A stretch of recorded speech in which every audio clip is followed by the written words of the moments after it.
Is it time to start spelling love L-U-V? We'll find out this week on Motoring 2007.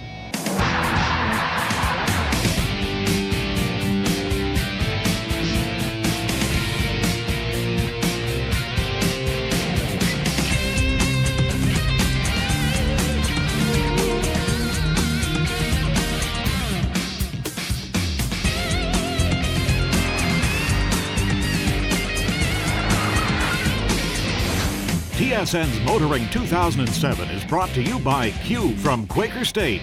Unleash all your horses. And Michelin, a better way forward. This week we're in beautiful Victoria, British Columbia, a popular place for retirees to settle into, and who can blame them?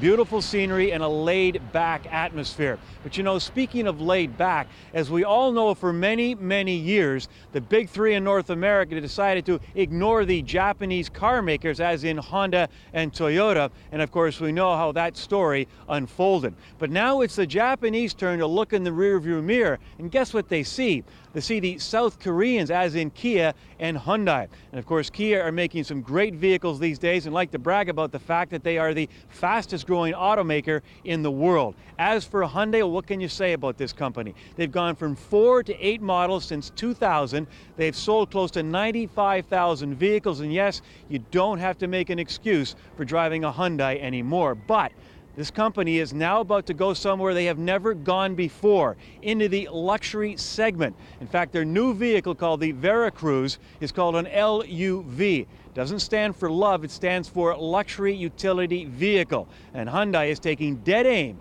at the big boys.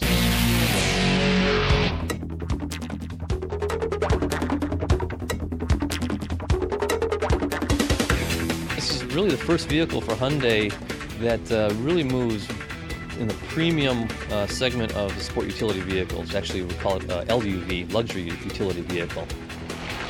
New vehicle going into a new segment. That's where it gets real exciting.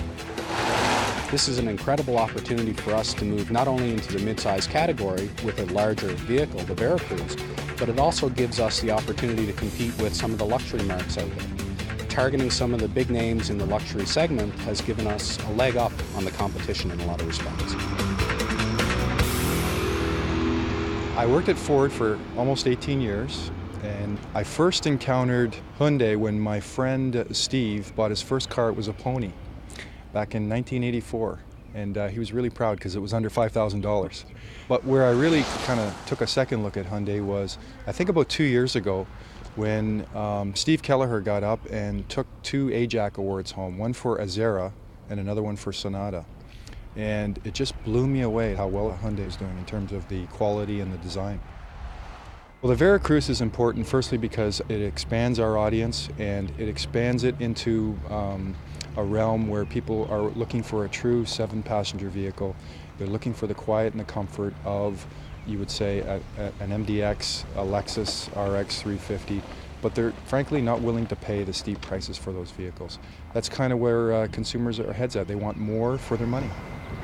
It's interesting to be here today driving Hyundai's first luxury car. I go back with this company back into the mid-'80s when they appeared on the scene with the Pony of some fame and ill repute and what have you.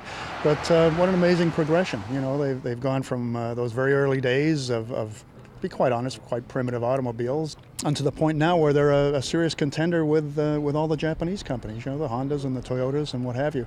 And now they're taking the next step up into the luxury ranks.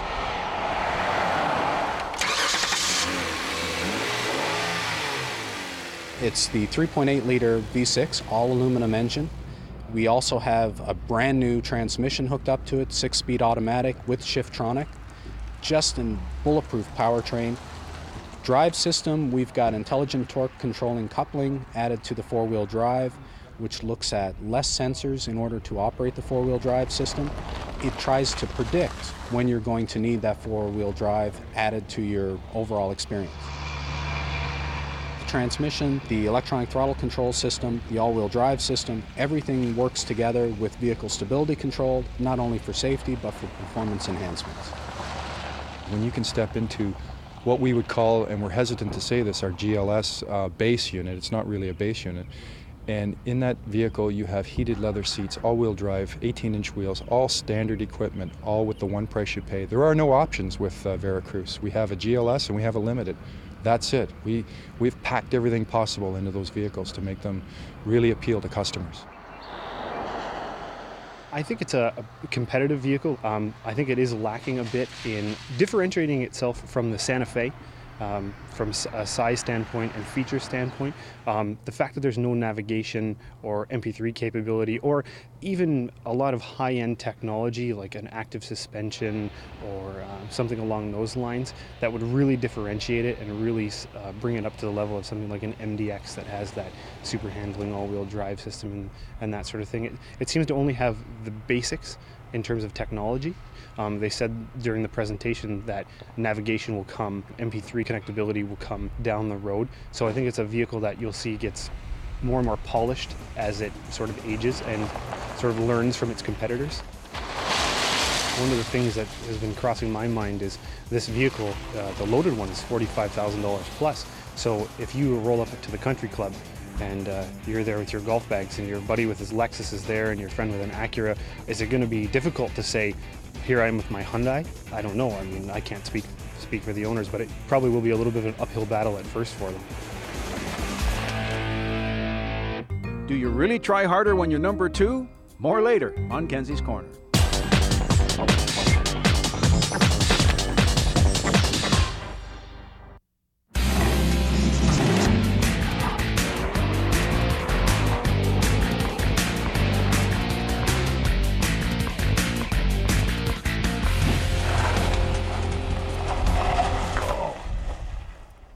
After years of being told its biggest truck was just too small, Toyota has launched a friggin' monster. This week on Test Drive, the all-new Tundra.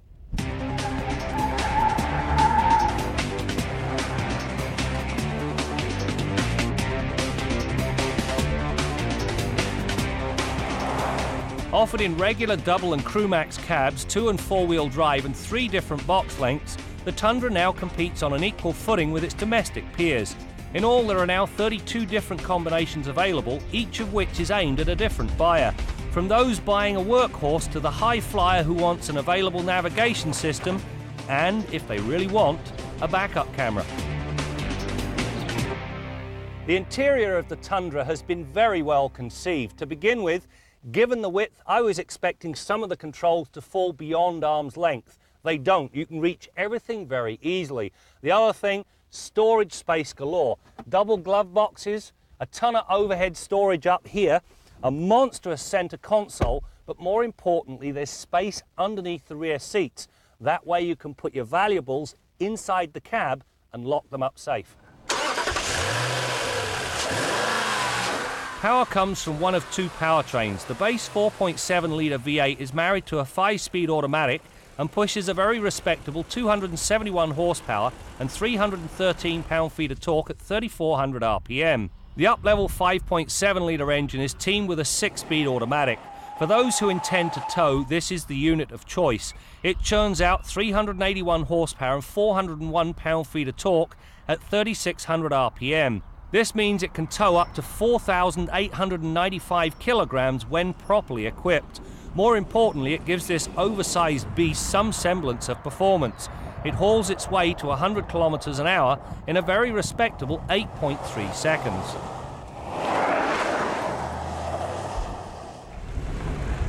The single biggest drawback with this Tundra is the fact that it comes with a part-time 4-wheel drive system. Now that means 2 things. First of all, it can only be used on a slippery surface if you don't want to end up damaging the drivetrain. The other thing, if you're out on the highway and it goes from snow-covered to bare to snow-covered to bare, well, guess what? You're sitting there turning the knob. 2-wheel drive, 4-wheel drive, 2-wheel drive, 4-wheel drive. The way you can load this truck up, it cries out for an all-wheel drive system with an automatic setting. The Tundra follows the truck norm when it comes to the suspension. The typical body-on-frame chassis supports a double wishbone front suspension and a solid axle that's carried by leaf springs. Through the pylons, the Tundra handles exactly as it looks, large and ungainly. The upside is that the suspension is very comfortable despite its hauling ability, and unlike so many other trucks, where they often feel as though there's a length of knicker elastic between the steering wheel and steered wheel, the Tundra's steering has a decent feel to it. The back end of this Tundra is all about big business. Now the things you'll find here, stake holes, a box liner, tie downs galore, and notches to put 4x8 boards across the bed. That gives you two-tier storage. There's also a couple of nice features. To begin with, the tailgate's lockable, and when you drop it down, well, it drops gracefully rather than slamming down, as is the case with most. Size, however, well, it does have its drawbacks. To begin with, when parked next to this Grand Caravan, the Tundra dwarfs it, leaving about 4 or 5 feet of truck sticking out in the middle of the parking lot, where all of humanity is likely to run into it. The other problem, of course, finding a parking spot in the first place is a pain. When it comes to safety, the Tundra fares very nicely. Along with anti-lock brakes, which bring short 44-meter stops from 100k, comes standard electronic stability control and roll sensing side air curtains. The other bonus is a full-size spare tyre. Many overlook this significant safety device, leaving the driver to hobble home on a temporary donut. This new Tundra lives up to advanced billing. It's big, it's brawny, and it does the truck thing as well as anything else on the market. My quibbles, well, they're few. This thing needs an all-wheel drive system rather than the part-time system it comes with. Now, in future weeks, Bill's going to update this truck on a regular basis. Over to you, Bill, and be prepared to dig deep because this thing is thirsty.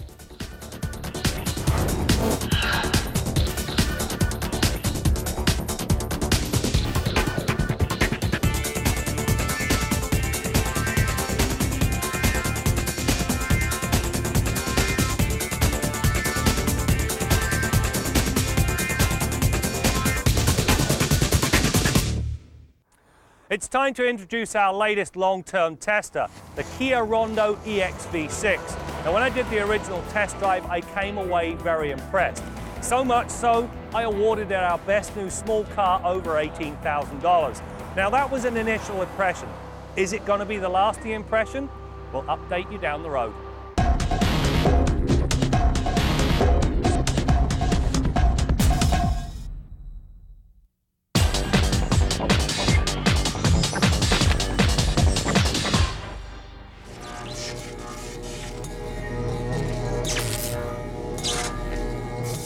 It is highly unlikely that oil alone will supply all the world's rapidly growing automotive energy requirements.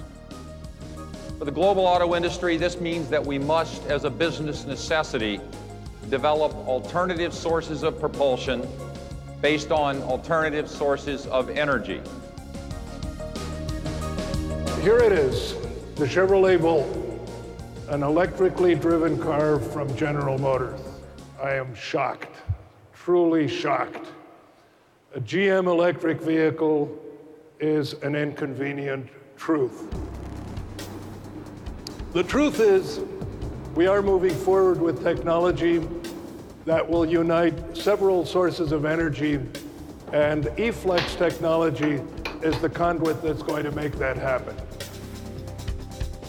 The Volt was designed in collaboration with GE Plastics. It incorporates advanced material technology from GE in the roof, in the exterior body panels, the instrument panel, and interior lighting. The Volt's equipped with a small engine and an onboard generator that creates electricity to recharge the electric propulsion system. On the road, the Chevrolet Volt can go up to 40 miles using only its lithium-ion batteries to drive the wheels. Now, when greater range is required, its unique flex fuel internal combustion engine kicks in. Note that this engine, unlike in hybrids, this engine never drives the wheels. Rather, along with the generator, the engine creates more electricity to drive the vehicle on electric power. 78% of Americans live within 20 miles of work. So if your daily driving, whether to work or running errands or for recreational use, is 40 miles a day or less, and you charge the vehicle every night when you get home, you will never need to buy gasoline during the entire life of the vehicle. By using electricity, or hydrogen, which is simply stored electricity in a different form, people all over the world would decrease their dependence on oil without decreasing the kind of personal independence that we can only get from the privately owned automobile.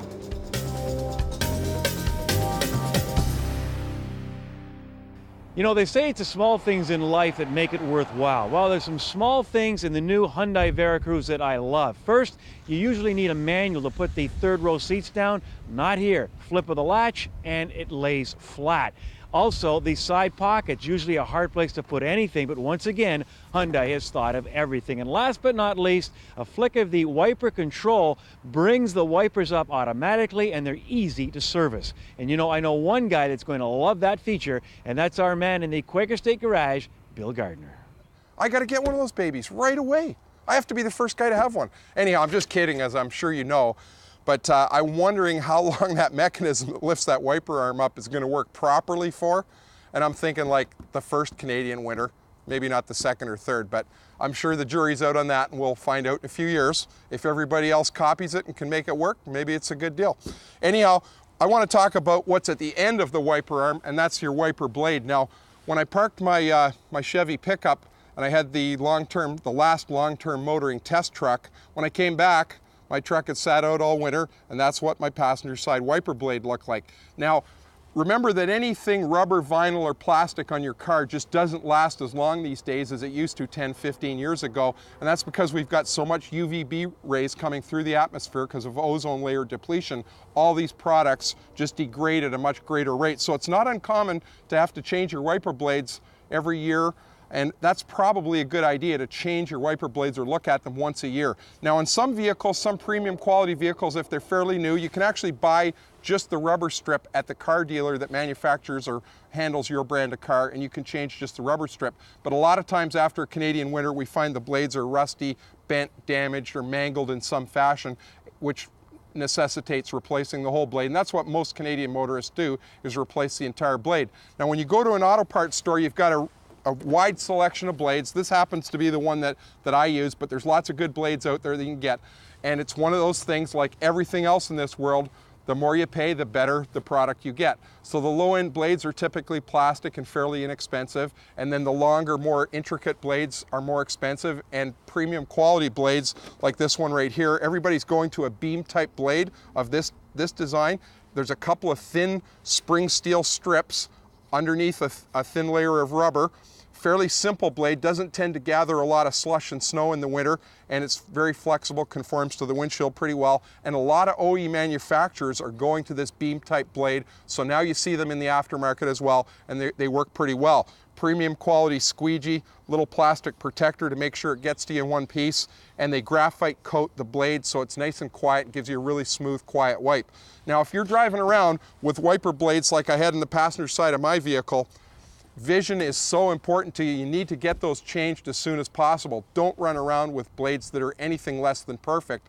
Clean your windshield, get a good set of quality blades on there. Think about putting some Rain-X on the glass, because that'll help your vision in the rain as well. And you know what? Think about it. If you could buy yourself 1 extra second of reaction time by seeing something sooner, you could initiate braking sooner, take evasive action to avoid a collision. I mean, it's just so important. In that 1 second, think about how far your vehicle travels in 1 second. How many collisions could have been completely avoided in the rain if people could see something a little bit sooner. So get out there and replace those blades as soon as you can. Till next week, I'm Bill Gardner for Motoring 2007.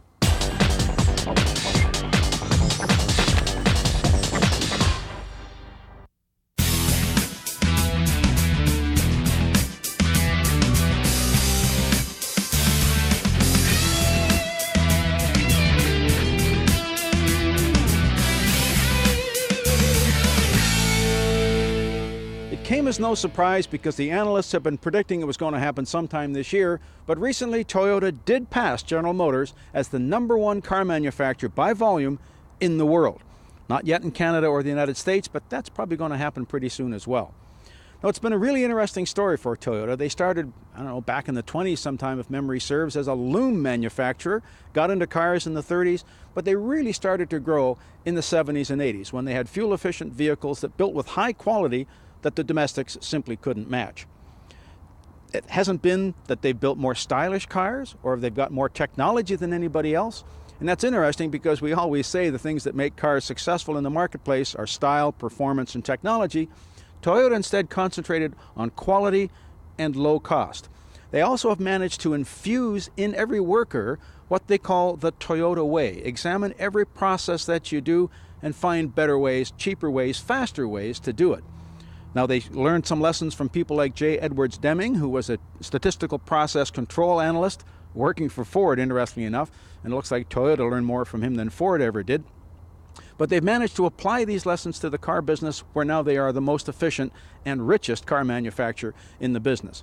It hasn't been without its pitfalls. A lot of Toyota owners think that Toyota never has recalls. Well, in 2005, the largest recall in the world was Toyota pickup trucks, and every Prius built has been recalled at least once. Last year, the head of the company actually had to give a deep apologetic bow to the shareholders meeting, apologizing for various quality issues. They make a real point of the fact that having been number 2 for so long has been a motivating factor for them. Will they be able to maintain that position? Well, everybody knows it's difficult to be number 1. It's even harder to stay there. Will they stay there? Time will tell. But the bottom line is they've achieved that top flight status, and all you can say is, good on ya. I'm Jim Kenzie. Although Graham will take a closer look on a future test drive, just a few final thoughts on the new Hyundai Veracruz after a few days behind the wheel. First off, I like the vehicle. It's classy looking, and believe me, it is loaded with features at a more affordable price than its competitors. But the question is, as we mentioned earlier, this luxury division is a very image-conscious group. You know, the country club folk that includes names like Mercedes, BMW, Acura, Lexus, and so on. Question is, can the Veracruz succeed among this group? Well, you know what? Time will tell, and Hyundai has plenty of that. That's it for now. We'll see you next time out as we continue to bring you more stories about cars and the people who drive them. It's a powerful car. It's a driver's car. You can feel it in your backside. You can hear it. It's a tactile experience, and it's like nothing else I've ever driven in my life. TSN's Motoring 2007 has been brought to you by Q from Quaker State, Unleash All Your Horses, and Michelin, a better way forward.